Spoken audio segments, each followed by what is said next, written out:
When I was driving this home, it started shaking like crazy. And then at certain points, you turn the wheel, it wouldn't shake anymore. I mean, the only couple of things I did research on online. Amazon does sell these here. Comment below what you think of these. But I wanted the steering wheel knuckle and wheel bearing all together in one. So I bought this. Do the wheel bearing, put it all together, and then hopefully that take care of all the shake. I did do the wheel bearing on the back side. You saw that video, and I changed the end links on both the front and the back. So let's get started.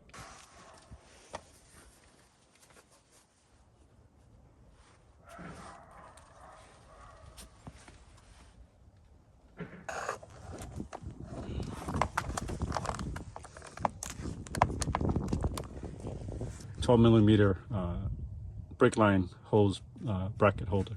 It needs to come off this strut, and then you got the 19mm bolt, and then you got 22mm nut on this side. You want to kind of count each other. That you break this loose with the air impact.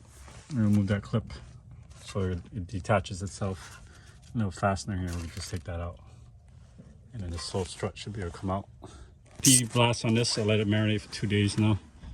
That's why it looks the way it looks. Yeah, it's pretty seized up in there. If you're watching my channel, I like to put the bolt where I found it. That way, there'd be no question where this goes. This is our speed sensor. This is what this is. It connects right here, and that's a 10mm there.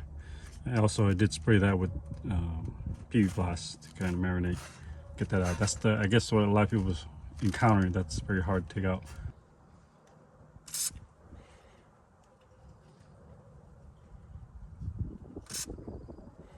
That should come out now.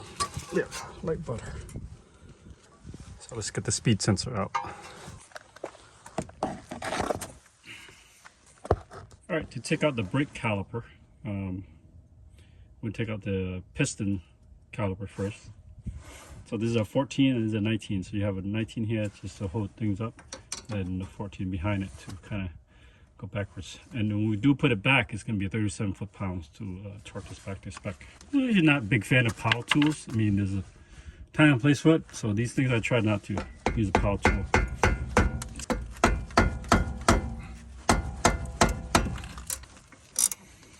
That's loose. We'll do the same here.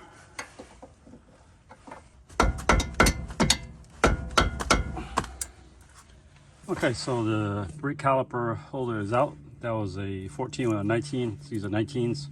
That was able to take out. I took out the pads too, and then it's hanging there on the. In the meantime, just on this strut for now. That way, there's less tension on this brake cable, and then we'll make our way to the brake caliper bracket. These 19mm. We hit it with impact, get it out faster.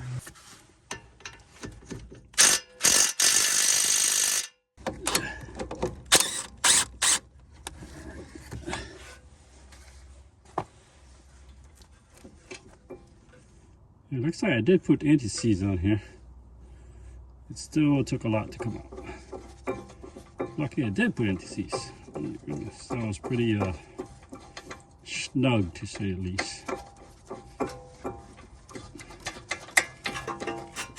Let's take that. You know, I like to put stuff right where they belong. That way when I'm looking for stuff, it's always there. Let's take off the hub with this. It's only being held on by a screwdriver, plus a Phillip. In my opinion, this does nothing. It just serves to maybe align the disc, but it shouldn't be tight. Yeah, it's because I put this on, I didn't tighten it that much, and I put anti-seize on top of it. Now it's gonna just pop right out. There it is. Now we'll take the tie rods. Right there. It's 18mm. You want to take the cotter pin out, and then we do put it back. It's going to be 40 foot-pounds for that tie rod. Okay. And just to understand, I'm not going to twist this around too much. because if you do that, you're gonna have to mess with the alignment and you have to get this whole car aligned. I'm not trying to do any of that today.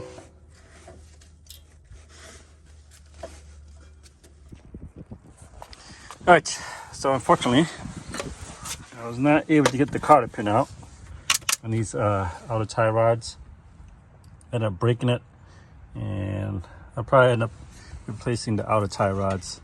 So if you don't know, to determine if this is a Japanese or USA built car, the first letter on your VIN number will determine that. If the letter or character is 1 through 5, that's USA built. If it's anything besides a number, like a letter, J, that'd be Japan built. So this car is American built because it starts with a 5.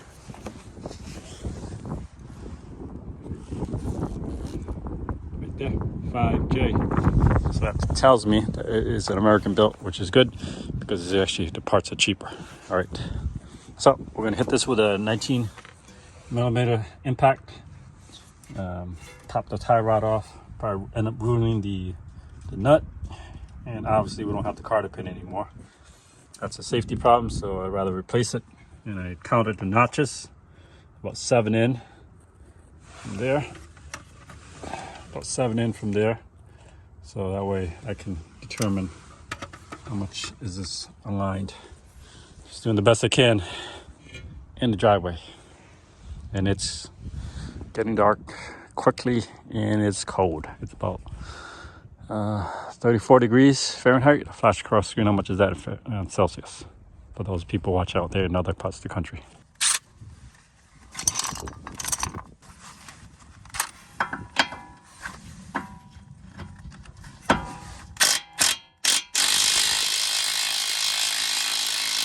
What's recommended is putting the old bolt back on, like so.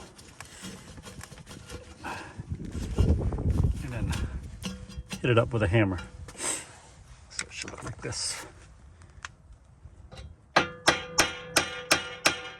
These are 17mm down here. You got 2 nuts and 1 bolt, which is right on there. Right there. So 2 nuts, 1 bolt. We'll take it out. So you put it back, it's gonna be 38 foot-pounds, and the ball joint with the castle nut would be 51 foot-pounds for that. And with the car to pin just for safety.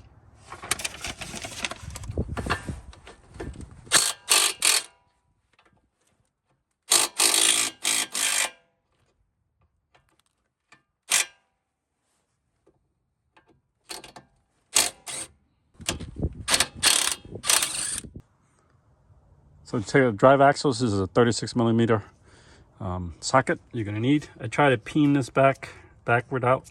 I'm just gonna hit it with impact and take it out because I'm gonna replace the drive axle anyway, so I don't really care. If you are doing the front wheel bearing, I would highly recommend getting a new axle nut instead of reusing the old one. If you don't, then don't let me tell you what to do.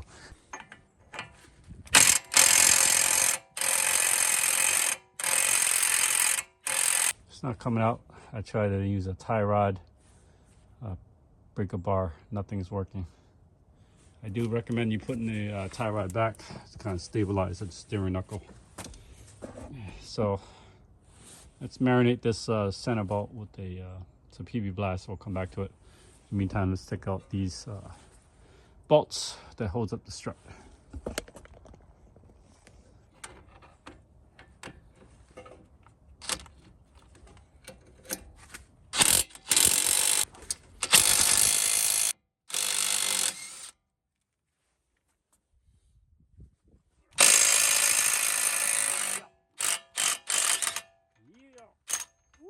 So that's how we can peel this down. So I think it is the wheel bearing, because when I spin it, you can hear a little whirl. Bring it up to the camera, you can hear it.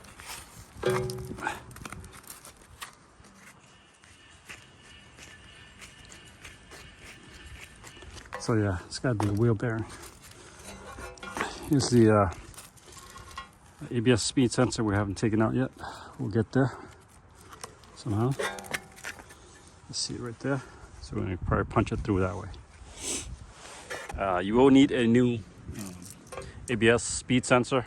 I tried to get it out. I guess a lot of people on YouTube land, they said they can't get this out. It's pretty much stuck on here, right there. So that's pretty. I put PV blast. I let it sit for like 3 days. Can't get it out. So we're gonna have to get a new ABS speed sensor, which you can get from Amazon. So if you don't know the speed sensor for this one, at least, and here's the part number if you need that. But make sure you get the correct one for the vehicle, because my VIN number starts with a 5. That means made in the USA. So 1, 3, 4, and 5 means it's made in USA. But if yours starts with a J or a letter, most likely it's from Japan. So it's going to cost you a heck of a lot more. So unfortunately for you, but the US built ones are pretty cheap. So you get this from Amazon. I want to say this was like $29. You get 2 of them for the front, 2 fronts. Just got to pop it in. So we'll torque everything to spec. Line and put it in here, into the steering knuckle.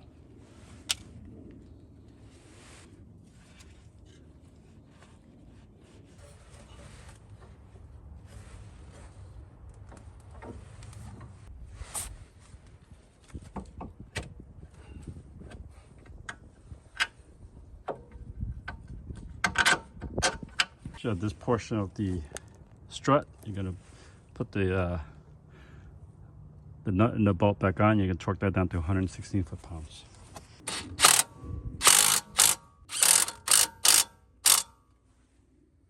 $116.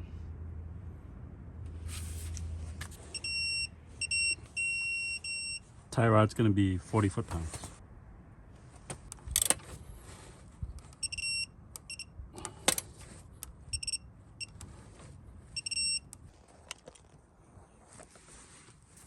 Sway bar end links, 18 millimeter. It's gonna be 58 foot-pounds on that.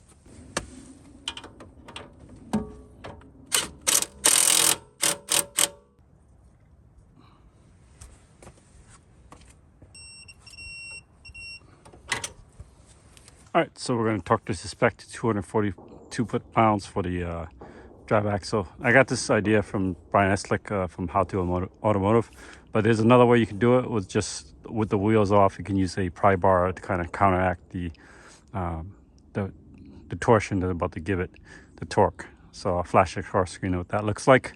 We're going to do it this way, Brian's way. It seems more easy, but the only thing is that you have to have a lift or some kind of floor jack that's able to go up and down with no problems. Wheel lugs back on. We took up the center cap. There. That way we're able to put the 36 millimeter in there and then torque it down. And 242 foot-pounds is what you want.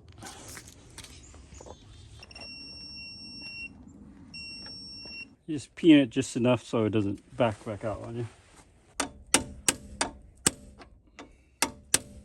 We're good there. And just have to pin that down, that way it doesn't back out as vibrations or something. 80 foot-pounds.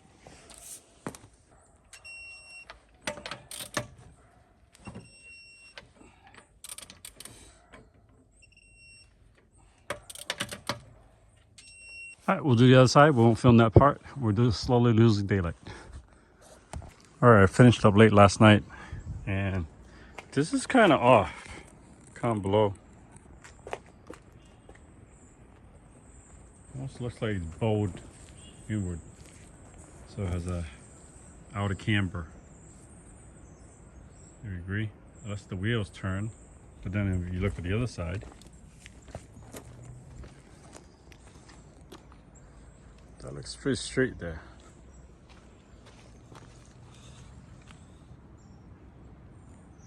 I don't know. So I don't know, that steering knuckle wasn't fitting right. What I did notice when I did put the brakes back on, the caliper, it was kind of weird where it didn't line up properly. So you try to be, I know it's a cost-saving channel, but sometimes you just got to stick with the good products. And it's a great example how that didn't work for us this time. But all this to say that you're able to watch this video and learn from my mistakes and save you some money. That's because the end of this channel is about saving money. So in my experience, I don't recommend buying the ones from Amazon. They just don't fit right. They don't line up properly. So what I ended up doing is putting the old steering knuckle back on, and I'm gonna have to bite the bullet and buy the original steering knuckle for this car, a real Honda steering knuckle versus some aftermarket. I mean, I like to use aftermarket for certain things because they're so expensive, but in this case, that wasn't that bright idea. So hope you got some kind of value on this, and if you've seen the next video, I'll show you how to change the rest of this front end. I'll see you. Appreciate you watching this channel.